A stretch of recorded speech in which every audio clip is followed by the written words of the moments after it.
नया फिर दिन हुआ पुरानी रात का, करे सो शुक्र हम खुदा की जात का, खुदा की जात का नया फिर दिन हुआ। आज की आयत। फरिश्तों ने कहा, आए गलीली मर्दों, तुम क्यों खड़े आसमान की तरफ देखते हो? यही यीशु जो तुम्हारे पास से आसमान पर उठाया गया है, इसी तरह फिर आएगा, जिस तरह तुमने उसे आसमान पर जाते देखा है। इमाल पहला बाब 11वीं आयत। अजीज़ों, बिलाशुबा झूठ बुराई की जड़ है और इस जड़ से फूटने वाली बुराइयों में बतदरीज इजाफा होता रहता है। एक झूठ गोया दलदल में पहला कदम है, फिर इंसान इसमें धंसता ही चला जाता है। इसमें अब हम नहीं, एक झूठ को छुपाने के लिए कई झूठ बोलने पड़ते हैं। अक्सर झूठ बोलने वाले आदतन बड़े ही पक्के होते हैं, जिनको ना तो इसका एहसास होता है ना कोई पछतावा। झूठ छुपे नासूर की मानद है, जो वक्त के साथ ज़मीन पर बोझ बनकर शख्सियत को मुतासिर करता है। ऐसी शख्सियत का मालिक मुआशरे में भी किसी तौर काबिल कबूल नहीं। मगर अजीज़ों, हाथ की 5 उंगलियां बराबर नहीं होती। बहुत से ऐसे भी हैं जो किसी मसलहत के तहत झूठ तो बोल लेते हैं, जो उनके ज़मीर पर बोझ बन जाता है। ये बोझ वो है जो खुदा अपने फजल ही से दूर कर सकता है। लिहाजा जिसके साथ झूठ बोला गया हो, उससे भी और खुदा से भी माफ़ी मांग लेने से अपने लिए अच्छाई और दूसरे के लिए भलाई है।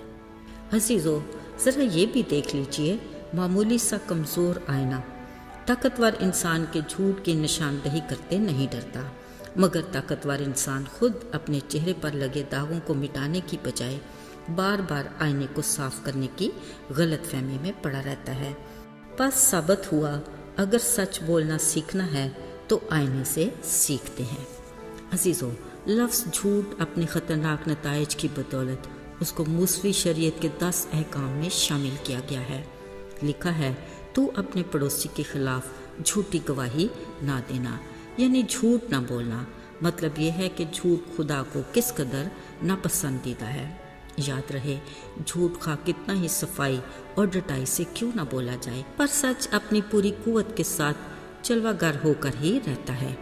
ज़रा याद करें उस दिन को जब यीशु अपने कहे और कलाम मुकद्दस के मुताबिक मौत और कब्र पर फतह पाकर कुदरत के साथ जिंदा हुए, जिसकी गवाही और खुशखबरी सबसे पहले फरिश्ते ने दी। कलाम मुकद्दस में लिखा है, यकायक भूचाल आया, फिर सफ़ेद पोशाक पहने नूरानी फरिश्ते ने कब्र पर सरकार की मुहर लगा पत्थर लुढ़काया और उस पर बैठ गया। ये नज़ारा वहाँ आई औरतों ने भी देखा और कब्र की निगरानी पर बैठे पहरेदारों ने भी। ये सब यीशु के जी उठने के ऐनी शाहिद थे और जिंदा गवाह थे। मगर जब मज़हबी लीडरों को इस बात का इल्म हुआ, उन्होंने पहरेदारों को बुलाकर कहा, तुम लोगों को ये बताओ कि उसके शागिर्द लाश चुरा कर ले गए हैं, और फिर रिश्वत देकर इन गवाहों को झूठी गवाही देने पर मजबूर कर दिया गया। लेकिन अजीज़ों, क्या सच कभी छुप सकता है? यीशु मसीह का मुर्दों में से जी उठना ऐसी सच्चाई जो अपनी पूरी कुव्वत और सबूत के साथ ज़ुबान ज़द आम थी। गाहे बगाहे न सिर्फ यीशु अपने शागिर्दों पर ही ज़ाहिर हुए, बल्कि और भी बहुत से लोगों को दिखाई दिए, जिन्होंने न सिर्फ उसके जी उठने की गवाही दी, बल्कि बहुत सौ के ईमान की मजबूती का बायस भी बने। वो अपने जी उठने के बाद 40 दिन तक 80 बार अपने शागिर्दों के साथ मछली का कतला खाते, हाथों और पसली के सुराख दिखाते और बातें करते दिखाई दिए, क्योंकि इंसानी फितरत के मुताबिक ऐसा होना ज़रूर था, ताकि शक की कोई गुंजाइश बाकी ना रहे। जिसमें तूमा जैसी शकी मिजाज लोग भी शामिल थे, जो महज सुनकर नहीं बल्कि अपनी उंगली उसके हाथों के सुराख और पसली में डालकर यकीन करना चाहते थे। अजीज़ों, शायद हम उस तूमा शक्की मिजाज के बारे में अच्छा महसूस ना करते हों, मगर उसका ये शक्की मिजाज किरदार ना सिर्फ उसके लिए बल्कि और बहुत सौ के लिए बरकत और ईमान की मजबूती का बायस बना, क्योंकि यीशु ने उससे कहा, तू देख कर ईमान लाया, पर मुबारक हैं वो जो बिना देखे ईमान लाए, जिनमें यकीनन हम भी शामिल हैं। عزیزو، خداوند کا شکر ہو کہ گناہگار انسان کا خدا سے ملاپ تک کا طویل سفر مختلف مراحل طے کرتا ہوا پورے ثبوتوں کے ساتھ اختتام پذیر ہوا۔ انہوں نے کہا، میں باپ کے پاس جاتا ہوں تاکہ تمہارے لیے جگہ تیار کروں، تاکہ جہاں میں ہوں تم بھی ہو۔ آج ایک بار پھر یسوع کے 11 شاگرد وہاں مل کر گلیل کے پہاڑ پر گئے۔ وہاں انہوں نے اسے دیکھ کر سجدہ کیا۔ یسوع نے ان کے پاس آ کر کہا، آسمان اور زمین کا کل اختیار مجھے دیا گیا ہے، بس تم جا کر سب قوموں کو شاگرد بناؤ اور انہیں باپ، بیٹے، روح القدس کے نام سے بپتسمہ دے کر میری باتوں پر عمل کرنے کی تعلیم دو، جن کا میں نے تمہیں حکم دیا ہے، اور دیکھو میں دنیا کے آخر تک ہمیشہ تمہارے ساتھ ہوں۔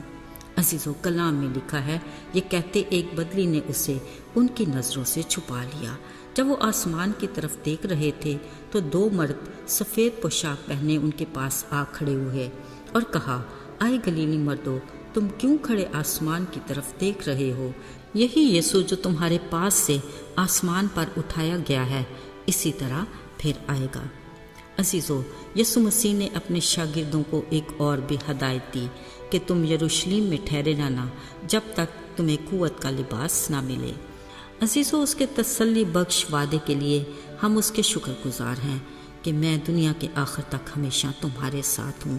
اس کے ساتھ ہمیں اس کے حکم کو بھی بڑی وفاداری کے ساتھ نبھانا ہے اور بادشاہی کی خوشخبری میں اپنا کردار عملی طور پر ادا کرنا ہے جب تک وہ دوبارہ نہ آ جائے۔ آئیے دعا کریں۔ ہمارے رحیم مہربان باپ، ہم تیرے اس فضل کے لیے تیرے شکر گزار ہیں جس کے باعث ہم تجھے باپ کہتے ہیں۔ تو ہماری مشکلات کو جانتا اور ہماری ضرورتوں سے واقف ہے، مگر تو چاہتا ہے کہ ہم تجھ سے آئے باپ کہہ کر مانگے تاکہ ہمارا تیرے ساتھ رشتہ مضبوط ہو۔ برکت دے ان سب کو جو تیرے حضور میں اس دعا میں شامل ہیں، یسوع کے پاک اور مبارک نام میں، آمین۔